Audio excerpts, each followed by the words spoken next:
you know. You go. So it was a direct influence then of somebody who you knew and who you spent a lot of time with at your work and stuff.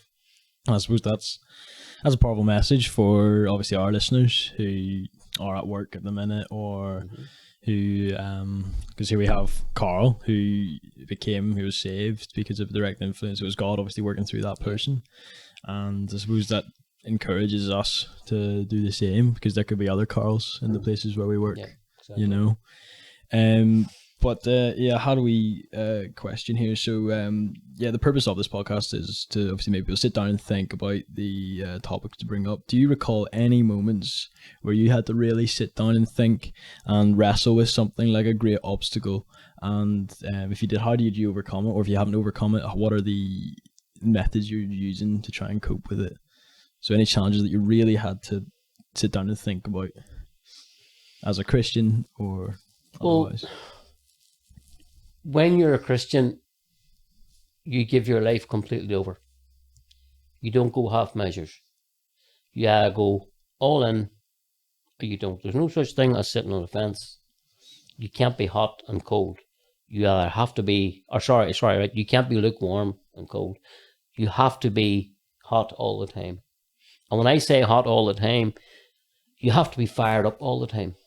You have to be ready for the unexpected.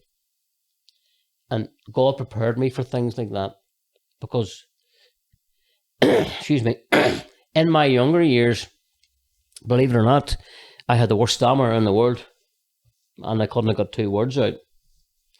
And my mom took me to speech therapy, and me and my mom just used to laugh, and I used to be rolling around the floor laughing at what I had to do to try and get my speech back. And I said to my mom, this is not working. I'm quitting. I'm not working.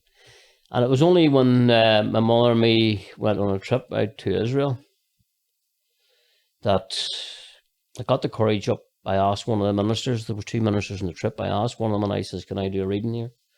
Because I felt so passionate about where I was at. I felt so drawn to where I was at. And what the feeling was, I'm walking on the same ground that our Lord and Jesus Christ walked on. How amazing is that? And I asked the minister, could I do a reading? And he turned around and he said, I'll find out for you. And he come back and he says, Carl, I'm sorry, but all the space has been taken up. And I looked up and I went, Lord, why did you not let me there do a reading in your homeland? Why? And that's the way I left it. And when I landed home, we were sitting in church about 3 weeks later, and this guy walked down by me, and he stopped and he came back and he says, Carl, would you do a reading in church next Sunday? Now, this guy never stopped with me, never asked me to do readings or anything. And I went, I was about to stammer. And I went and I thought about it, and I said, you know something? I asked for this, but it's not my timing. It's God's timing. And I started to develop to know then that you don't do the things on your own. You wait for God to give you a sign to say, you know something, like, I'm in control here, not you. And that was the first point in my life that I realized that God was taking control of my life, because he showed me. So, of course, I said, yeah, no worries, I'll do the reading. Went to the front of the church the following Sunday. Now, if I had it at the guitar, I think I'd have been Elvis Presley, because my legs were shaking, my voice just flowed out. And it wasn't till about maybe 5-6 years later that I started to, my stammer was still there. It was very much there. And it seemed to be getting worse, and I was getting very frustrated with it. And I prayed and I asked God there for his help to give me a voice. And I used to write wee poems, and I've been writing poems about my mother, and God was always in it. And I was writing poems about how I felt trapped, how I felt chained. And it was just one of them moments that me and a friend used to go and play snooker. And we'd get bored with it after a while, and then we started talking in a funny voice there to each other. And I suddenly realised that when I was talking in this funny voice, I wasn't stammering. But I had prayed for God to give me an answer. So God was giving me an answer, and I didn't realise it was coming from God. I thought it was me there doing all this. So I went back to the privacy of my own bedroom and started talking in this silly wee voice. And this silly wee voice brought me out of what I was in.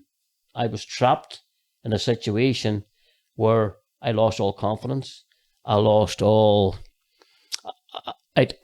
everything that I had to try and keep me strong, except the faith of Jesus. Jesus was there always in the background with me. And he was the one that was actually guiding me through everything I was going through. And it was them wee bits and pieces giving me a voice back. Answer me a prayer. Why did I not be allowed to do that reading? But it's his timing. Everything's done in his timing, not yours.